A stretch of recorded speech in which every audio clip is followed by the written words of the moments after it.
प्रिय मित्रों, आप सभी को नमस्कार। आप सभी का स्वागत है मोटिवेशनल ज्ञान टीवी चैनल पर। प्रिय मित्रों, आज मैं यहाँ खड़ा हूँ आप सभी को प्रेरित करने के लिए उस विशेष आत्मा की ओर जिसे हम सभी भगवान कहते हैं, श्री कृष्ण की ओर।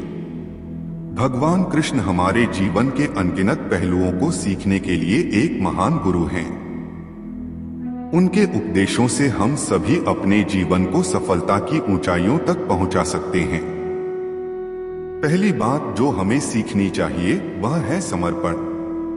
भगवान कृष्ण ने अपने पूरे जीवन में कर्तव्यों का पालन करने का सिखाया है।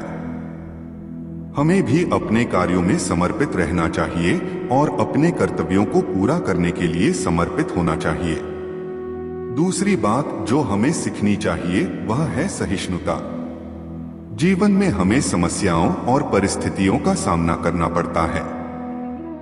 भगवान कृष्ण ने हमें यह सिखाया है कि हमें इन स्थितियों का सामना करने के लिए सहिष्णुता बनाए रखनी चाहिए, और अगर हम सहिष्णु हैं तो हम समस्याओं को परास्त कर सकते हैं। तीसरी बात जो हमें सीखनी चाहिए वह है आत्मनियंत्रण। भगवान कृष्ण ने हमें आत्मा को निगरानी में रखने का उपदेश दिया है। हमें अपनी इच्छा शक्ति को नियंत्रित करना चाहिए और आत्मा की ऊर्जा को सही दिशा में प्रवृत्त करना चाहिए। आखिर में हमें यह याद रखना चाहिए कि हम सभी एक बड़े परिवर्तन का हिस्सा हैं और हमें अपने कर्मों के माध्यम से इस सृष्टि को बेहतर बनाने का संकल्प लेना चाहिए। भगवान कृष्ण की शिक्षाएं हमें सही मार्ग पर चलने के लिए मार्गदर्शन करती हैं। जीवन में कहीं भी हमारा सफलता सिर्फ मानवीय सफलता नहीं होना चाहिए, बल्कि वह आत्मिक और आध्यात्मिक सफलता भी होनी चाहिए। भगवान कृष्ण ने हमें यह सिखाया है कि एक उच्च स्तर पर जीने के लिए हमें अपनी आत्मा के साथ समर्पित रहना चाहिए। आपका कर्म ही आपकी पहचान होता है।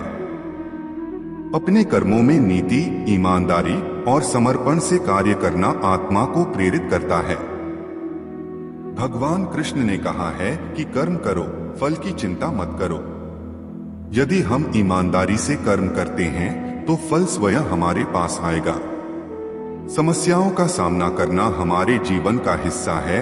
भगवान कृष्ण ने अर्जुन को महाभारत के कुरुक्षेत्र में समस्याओं का सामना करने के लिए प्रेरित किया था। हमें भी अपनी समस्याओं का सामना करने में हिम्मती रहनी चाहिए और उन्हें अवसर में बदलने का प्रयास करना चाहिए। आत्मनियंत्रण रखना हमारे जीवन को बेहतर बनाने में मदद करता है। भगवान कृष्ण की शिक्षाएं हमें यह बताती हैं कि हमें अपनी इच्छा शक्ति को सही दिशा में प्रवृत्त करना चाहिए और आत्मा को सच्चे मार्ग पर चलने में सहारा लेना चाहिए। मित्रों, भगवान कृष्ण के उपदेशों का अनुसरण करते हुए हमें यह याद रखना चाहिए कि जीवन एक सफल यात्रा है जो हमें अनगिनत अवसरों का सामना करने का मौका देती है। हमें अपने लक्ष्यों की प्राप्ति के लिए संघर्ष करना पड़ता है और इस सफलता में आत्मसमर्पण बहुत महत्वपूर्ण है।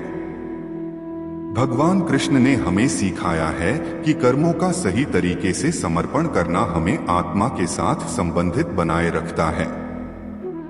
हमें अपने कार्यों में नीति और ईमानदारी के साथ समर्पित रहना चाहिए ताकि हम सच्ची सफलता की ऊंचाइयों तक पहुंच सकें। जीवन की यात्रा में हमें समस्याओं का सामना करना पड़ता है, लेकिन हमें यह याद रखना चाहिए कि समस्याएं हमारे विकास की सीधी राह में आ रहे अवसरों के रूप में भी आ सकती हैं। हमें अपनी अद्भुति और साहस से समस्याओं का सामना करना चाहिए और उन्हें पार करने के लिए तैयार रहना चाहिए। आत्मनियंत्रण के माध्यम से हम अपनी मानसिक शक्ति को सही दिशा में ले सकते हैं और जीवन की चुनौतियों का सामना कर सकते हैं। आत्मनियंत्रण का अभ्यास करके हम अपनी असीमित ऊर्जा को एक सकारात्मक दिशा में प्रवृत्त कर सकते हैं। भगवान कृष्ण के उपदेशों के साथ ही हमें यह भी याद रखना चाहिए कि सफलता का मतलब सिर्फ व्यापारिक या व्यक्तिगत सफलता नहीं होता, बल्कि यह भी है कि हम अपने आसपास के लोगों की सहायता करने का प्रयास करें और समाज में सकारात्मक परिवर्तन लाने के लिए समर्थ हों। भगवान कृष्ण ने अपने जीवन में अनेक युद्धों और संघर्षों का सामना किया, लेकिन उन्होंने हमें यह सिखाया है कि जीवन की असली महिमा तब होती है जब हम दूसरों के सहयोग के लिए उत्साहित होते हैं। हमें अपनी सफलता को दूसरों के साथ साझा करना चाहिए और समृद्धि की साझेदारी करके समृद्ध समाज की दिशा में काम करना चाहिए। एक सशक्त और समर्थ समाज बनाने के लिए हमें आत्मनियंत्रण के साथ साथ अपनी सोच में भी परिवर्तन लाना होगा। हमें समस्त मानवता में एकता, सामंजस्य और समरसता की भावना को बढ़ावा देना चाहिए। इस युग में जिसे तकनीकी प्रगति और व्यापक अद्वितीयता के साथ जिया जा रहा है, हमें अपने प्राकृतिक संसाधनों का सही तरीके से प्रबंधन करना और वायुमंडलीय प्रदूषण की रोकथाम के लिए समर्थ होना चाहिए। हमारे कर्मों का प्रभाव हमारी पृथ्वी पर होने वाले प्रभाव को समझता है और हमें उस दिशा में काम करना चाहिए जो हमारी पृथ्वी की सुरक्षा और संरक्षण में सहायक हो। मित्रों, हम सभी को यह जागरूक होना चाहिए कि हमारी सफलता और असफलता ही हमारे कर्मों के परिणाम हैं और हमें अपनी जिम्मेदारियों का सामना करना होगा। हमें यहाँ तक समझना होगा कि हमारे कार्यों का सीधा प्रभाव हमारे आसपास के समाज में होता है और हमें उसे सुधारने का संकल्प करना होगा। प्रिय मित्रों, आत्मसमर्पण और सामाजिक सेवा के माध्यम से हम अपने आसपास के समाज को सशक्त, समृद्ध और सहायक बना सकते हैं। भगवान कृष्ण ने जीवन में न्याय, करुणा और समर्पण के साथ जीने का मार्ग दिखाया है। हमें भी इस मार्ग पर चलकर अपने समाज के लिए कुछ करना चाहिए।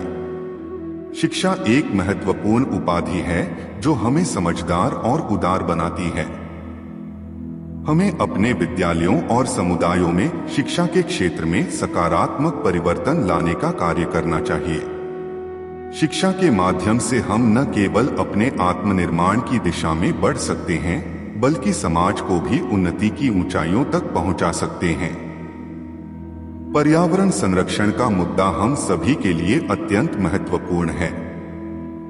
हमें अपनी प्राकृतिक संसाधनों का ठीक से उपयोग करना और अपने पर्यावरण की रक्षा करना चाहिए। इसके लिए हमें सकारात्मक परिवर्तन के प्रति समर्पित रहना चाहिए। एक न्यायप्रिय और समृद्ध समाज की दिशा में हमें न्याय के लिए आवाज उठाना चाहिए। भगवान कृष्ण ने हमें न्याय और सत्य के प्रति समर्पित रहने का सिखाया है। हमें उसी मार्ग पर चलना चाहिए ताकि हम समृद्ध और समाजवादी समाज की दिशा में कार्य कर सकें। समर्पण, सेवा और सहायता के माध्यम से हम अपने समाज को समृद्ध और समर्थ बना सकते हैं। हमें अपनी समृद्धि को दूसरों के साथ साझा करना चाहिए और उनकी मदद करने के लिए तैयार रहना चाहिए। मित्रों, भगवान कृष्ण की शिक्षाएं हमें यह सिखाती हैं कि हमें अपने जीवन को सीधे मार्ग पर चलाने के साथ साथ अपने समाज के उत्थान के लिए कार्य करना चाहिए। हमें सामाजिक समर्पण और सजगता के साथ अपने उद्देश्यों की प्राप्ति के लिए अग्रसर होना चाहिए। आत्मनिर्माण का मार्ग चलते हुए हमें अपने आत्मविकास को सजीव रूप से बनाए रखना चाहिए। व्यक्ति की अच्छी आत्मसमर्पण और नैतिक मूल्यों में समृद्धि से ही समाज का सुधार हो सकता है। हमें अपने आत्मा के साथ सच्चाई, ईमानदारी और सही मार्ग पर चलने का संकल्प रखना चाहिए। विज्ञान और तकनीक में उन्नति के क्षेत्र में हमें अग्रणी बनना चाहिए। हमें नई तकनीकों का उपयोग करके समस्याओं का समाधान निकालने और औद्योगिक विकास को सुनिश्चित करने के लिए प्रेरित होना चाहिए। यह समृद्धि और सामाजिक समर्पण के साथ होना चाहिए ताकि हम अच्छे समृद्धिशील भविष्य की दिशा में बढ़ सकें। स्वास्थ्य के क्षेत्र में हमें जनस्वास्थ्य की सुरक्षा और उन्नति के लिए कार्य करना चाहिए। जनस्वास्थ्य कार्यक्रमों के माध्यम से हम जनता को स्वस्थ जीवन शैली की ओर प्रवृत्ति कर सकते हैं और समृद्धि और समाज को स्वस्थ रख सकते हैं। अधिक सकारात्मक शिक्षा के लिए हमें समाज में शिक्षा के प्रति जागरूकता बढ़ानी चाहिए। शिक्षा के माध्यम से हम समाज में जागरूक, समझदार और समृद्धि योग्य नागरिकों की तैयारी कर सकते हैं। एक सकारात्मक और सहायक समाज की दिशा में हमें अग्रसर करने के लिए हमें एक दूसरे के साथ मिलकर काम करना चाहिए। हम सभी मिलकर अच्छे समाज की दिशा में प्रगति कर सकते हैं और अपने आसपास के लोगों को सकारात्मकता का एहसास करा सकते हैं। आशा है कि यह वीडियो आपको समृद्धि और समाज के प्रति अपनी जिम्मेदारियों के प्रति समर्पित करने के लिए प्रेरित करेगा। जाते जाते वीडियो को लाइक करें, शेयर करें, चैनल को सब्सक्राइब करें। फिर मिलते हैं ऐसे ही वीडियो के साथ। जय हिंद, वंदे मातरम।